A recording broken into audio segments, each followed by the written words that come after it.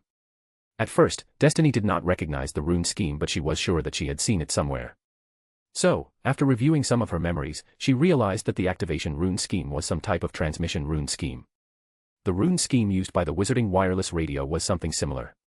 She was able to recognize one more rune scheme. It was related to projection or something like that. Destiny did not know the function of the mirror, but if she could guess, it was some sort of communication device.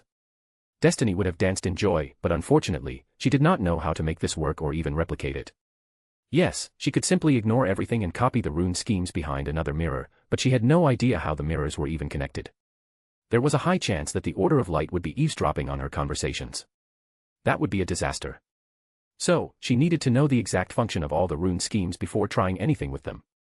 Destiny had been trying to create a form of communication for years, but she had yet to make a breakthrough in that department. The letterbox was the closest thing to what she had planned originally. Destiny couldn't help but sigh in frustration at her failure. The last artifact she had found on his person was a hip flash. It was a stretch to call it an artifact since it didn't have anything special about it, except for the fact that it was magically expanded and it was charmed with preservation charms from the inside. Anything inside the hip flask would not go bad for at least a decade, and a decade was a lot of time. Additionally, a person could store nearly 100 L of liquid inside the small thing. Destiny was quite impressed with whoever charmed the flask, even if the said person was her enemy. The person might be her enemy, but that did not mean that she couldn't respect them for their brilliance. There was something else Destiny had realized while she was working on the artifacts. She had realized that she could have easily died if Albus had pointed his wand toward her throat instead of her chest. She could have easily died if Albus had used any of the darker variants of curses. Destiny was at the mercy of her enemy, and that was something that did not sit well with Destiny, and even though Destiny knew who her enemies were, all of them were still at large. Destiny didn't even know where the fuck their base was, and the Order of Light still had the real Marcus Rosier in their clutches. Without the location of their base, there was not much Destiny could do, but if she had a bit of his blood, then she could have used it to track down the boy. Destiny knew that this could only end badly for her. After contemplating for some time, Destiny realized that it could end very badly for her. First of all, the Order of Light knew of her existence because of fucking time travelers. Until now they were being subtle because they wanted to maintain their secrecy, but now that the cat was out of the bag, they were going to come after her more boldly. The Order of the Light simply needed to tell the Daily Prophet or the Department of the Magical Law of her existence, and Destiny would find herself in a shitstorm. A lot of her plans would come crashing down on her from all sides. Until now, Destiny was able to move freely because nobody knew of her existence, but if her existence was revealed, then a lot of ministries were going to come after her. She was wanted for various crimes in multiple countries. They were only not paying for her blood because they did not know of her identity. If her identity was revealed along with her current location, then all of them would be coming after her. Additionally, they had the original Marcus Rosier in their clutches, and they could use him to blackmail his parents. The Rosier family is one of the Sacred 28, and the DMLE was going to pay extra attention to them if they said that Destiny Grindelwald kidnapped their heir. Destiny groaned in frustration. Destiny started to wonder if it would have been better if she had not captured the imposter. After only a couple of seconds, Destiny shook her head to clear her mind. She was being stupid. If she had not captured the imposter, then she wouldn't have discovered the existence of the Order of Light. Even if she had not captured Albus Severus Potter, the Order of Light could have always revealed her existence to the public and the magical governments. That would have been even worse. Destiny would have no idea how her information was leaked. Additionally, she would not know anything about the existence of the Order of Light.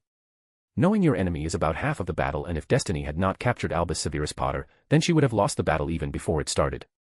Once again, Destiny shook her head. Slowly a determined look appeared on her face. Everything wasn't lost, she was still in the fight. Before the Order of Light could do anything, she needed to make her move. Destiny quickly devised a plan inside her mind, which would cripple all of her enemies in one fell swoop. For her plan to work, Destiny needed to take care of a lot of things before she could move forward with her plan. First of all, she needed to inform her most trusted aides about the recent developments. Now that Destiny didn't have anything else to do, she decided to call Bibli, which was probably a bad idea. Hindsight was always 20/20ths. As soon as Bibli had appeared, she started to make a fuss and whatnot. With a lot of difficulties, Destiny was finally able to convince the frantic house elf that she was completely fine. It took Destiny nearly 10 minutes to convince the fussing house elf. It was a chore in itself. After telling Bibli to take all the artifacts to her vault, Destiny released a relieved sigh. Now once again, Destiny was cursing herself as she forgot to change clothes. Nothing. I am perfectly fine. Just stressed. Destiny waved off Ambika's concerns in a dismissive tone. Cassiopeia and Ambika looked at each other and without saying anything else, they rushed to Destiny's sides. Destiny, no matter what you say, you are not fine and your suit is drenched with blood and there is a massive cut in your suit, Cassiopeia pointed out worriedly. Destiny could only release a tired sigh. I might have been injured, but I am perfectly fine right now, Destiny scowled as Cassiopeia and Ambika started to lead her toward the couch. Destiny twisted her shoulders to get out of Cassiopeia's and Ambika's grip. I said I am fine, Destiny said with a hard look on her face, leaving no room for arguments. Both Ambika and Cassiopeia looked extremely reluctant, but it was pretty clear that Destiny was in no mood for their coddling. Destiny huffed with an annoyed look on her face and then she threw herself at the couch. Dinky! Destiny called out and moments later, the said elf appeared in front of the couch with a soft pop. As soon as the creature appeared in front of Destiny, her tennis ball-sized eyes grew wide in shock and worry, but Destiny was already expecting a reaction like that, so she raised her hand to stop the little creature from going off a rant. The little creature whimpered in concern for Destiny. Get me a blood-replenishing potion and don't worry, I have healed myself, Destiny said, and after a small bow, the small creature popped away. Destiny released a huge sigh and she closed her eyes as she leaned back on the couch. Ambika finally gathered her courage and cleared her throat. Destiny's eyes snapped open and she stared at Ambika. So, what happened? Ambika asked. It was pretty clear that Destiny did not want to talk about her injury, or at least, she did not want anyone fussing around unnecessarily, so Ambika decided to ask what happened. Well, the imposter turned out to be more complicated than I have anticipated. I will explain later. First, let me summon the other lieutenants and Cassie, please summon Sirius, Destiny said, and Cassiopeia immediately started to make her way toward the flue after giving Destiny a nod of her head. Meanwhile, Destiny simply flicked her wand and her Patronus sprang out of the tip of her wand. Moments later, she flicked her wand for the second time, conjuring a second Patronus, and after a few moments, she flicked her wand for the third time, creating a third Patronus. While this was happening, Dinky had popped inside the room with a vial of blood-replenishing potion in her hand. She was staring at the silvery constructions with a look of awe and respect on her face. She was completely gobsmacked by the display and her respect for Destiny Grindelwald increased several folds. When all the three Patronuses were gone, Ambika decided to sit down beside Destiny on the couch and Destiny also noticed Dinky's arrival. Thank you, Dinky. Can you also get me a set of fresh clothes? Destiny requested and the elf squirmed when Destiny thanked her. Dinky already respected Destiny and now that she respected her even more, for Dinky Destiny was the second coming of Morgan Le Fay. Being thanked by such a person was mind-boggling for her when house elves were rarely thanked by their masters or their guests. Dinky was already planning to boast about the incident to the other elves. All of them were going to be so jealous of her. Lady Grindley shouldn't best thanking Dinky, Dinky said as she handed the vial to Destiny. The crimson-haired girl simply raised her brows at the elf's weird reaction. Dinky simply respectfully bowed her head and popped away. Destiny turned toward Ambika and gave her a questioning look. Ambika simply shrugged dismissively. Destiny didn't know what to say, so she uncorked the vial and gulped down the contents in one go. Destiny grimaced at the taste but quickly gulped down the potion. Destiny vanished the vial with a flick of her finger. So, I guess the interrogation didn't go the way you wanted? Ambika asked carefully and Destiny simply snorted. No, it did not, Destiny answered with an amused snort. At least, the meeting went as you planned, Ambika tried to console Destiny and after hearing Ambika's words, Destiny turned toward Ambika and cracked a smile. Indeed. Destiny muttered with a smile and moments later, a set of clothes appeared on the table in front of her. Destiny picked up the clothes and glanced at Ambika. Let me get changed, if anyone arrives, tell them to wait. Destiny trailed off as she made her way toward one of the washrooms. Thankfully, the meeting after the ball went off without a hitch, or I would be having a lot more problems on my plate. Destiny shook her head in disappointment as she finally entered the washroom to change her clothes. But before changing her clothes, she needed to do something else. She needed a quick shower to remove all the blood from her body. So, after placing the clean clothes on the shelf, she started to take off her suit. As soon as she was done, she stepped under the shower and turned on the tap. Unknown location, Bristol. I think it is safe to assume that Albus has been captured, the leader of the group, known as the Order of Light said with a hard look on his face. So, what do you want us to do? Give up on him. One of the other members snarled in anger. It was the same witch who had helped Albus capture Marcus Rosier. Listen, I don't like it any more than you do, but what would you have me do? I can't mount a rescue operation when I don't even know where she could have taken her, the leader snapped back and after a few moments, he released a sigh as he started to rub his temples. Well, we still have Marcus Rosier in our custody. We could use him to exchange Albus, one of the members suggested and the leader seemed to start contemplating the suggestion, but he knew that it wasn't going to be so simple. No. That ship has already sailed. If Albus was really captured then it is also safe to assume that she already knows everything about us. Even if she doesn't, then she is currently working on it, the wizard said, and then he glanced toward everyone seated around the table. After that, he took a deep breath and turned toward the leader. Let us be honest here, how long do you think Albus will be able to handle the torture? Not only that, but she could also legilimency to extract the information from Albus, the wizard explained, and even though a lot of members didn't like his line of thinking, they could only agree with him even if reluctantly. What are you trying to say? The same witch who was helping Albus growled as she glared at the wizard.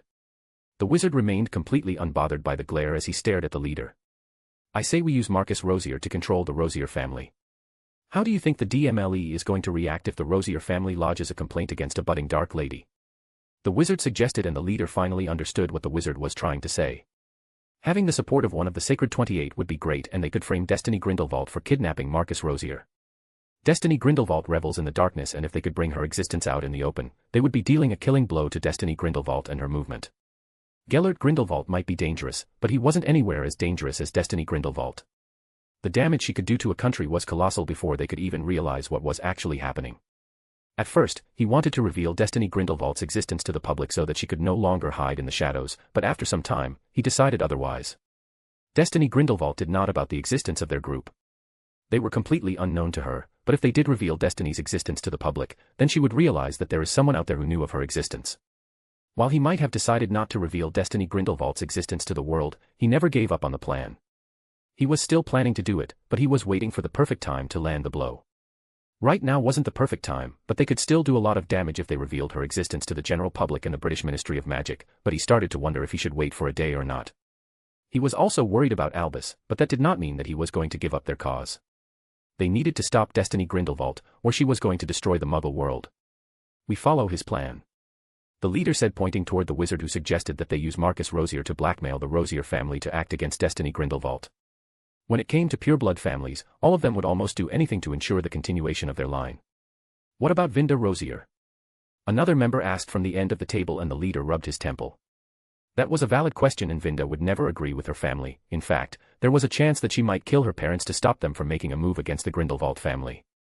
He did not know if Vinda Rosier even knew about the existence of Destiny Grindelwald or not, but there was a very small chance that she would make a move against Destiny Grindelwald. Vinda Rosier is a fanatic. Right now, she is in France, and we tell the Rosier family not to reveal anything to her until they inform the DMLE, the leader said with a thoughtful look on his face. That was the best he was able to come up with. And what about the Albus, are you just going to leave him? The same witch asked dangerously, and the leader almost palmed his face, but it was a close thing. Albus is not our priority. Our priority is defeating her, the leader said, pointing toward Destiny Grindelwald's picture. The witch glared at the leader with a fire burning in her eyes. She slowly stood up from her seat. I shouldn't have expected anything else from you. After all, Albus Dumbledore is your role model. Tell me, how many people did he sacrifice for the greater good of the wizarding world? The witch asked in a challenging tone, making a lot of members gasp. The leader growled in anger, and his hand twitched toward his wand, which wasn't missed by the witch. The witch simply snorted in disdain. Go on, curse me. Isn't that how Voldemort controlled his followers when anyone dared to question him, displease him, or didn't listen to him? The witch asked in a mocking tone, and then once again several gasps were heard from around the table. Girl, don't speak about something you don't know anything about, one of the wizards snapped gruffly, and the witch simply sniffed. I understand enough. His priority is to defeat her, the witch almost blurted out Destiny's name, but she finally stopped herself from making a grievous mistake, and then she snarled at Destiny's picture.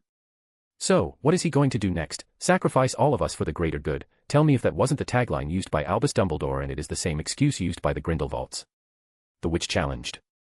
Nobody could form any arguments against her statement. A bespectacled wizard stood up from his seat. I agree with her.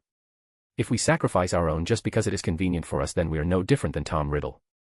I don't want to be any part of this group if we are ready to sacrifice our own for the greater good of our cause, and you should remember that it was you who asked Albus to infiltrate the ball, the bespectacled wizard pointed out, and the leader simply closed his eyes as he looked down at his desk. A few more wizards and witches stood up from their seats. We also don't want to be any part of this. Tomorrow, you might ask us to sacrifice ourselves, another wizard said while shaking his head, and soon the whole group walked out of the room. When all the members who didn't agree with his plan walked out of the meeting room, the leader finally decided to speak up. Meeting is dismissed, the leader called out, and the remaining members looked extremely reluctant, but they still decided to leave the room. They understood that leaving the meeting at this point would be much better at this point. Everyone left the meeting room except for the leader and another witch. The witch placed her hand over the leader's shoulder, trying to comfort him. What do you think? Do you agree with them too?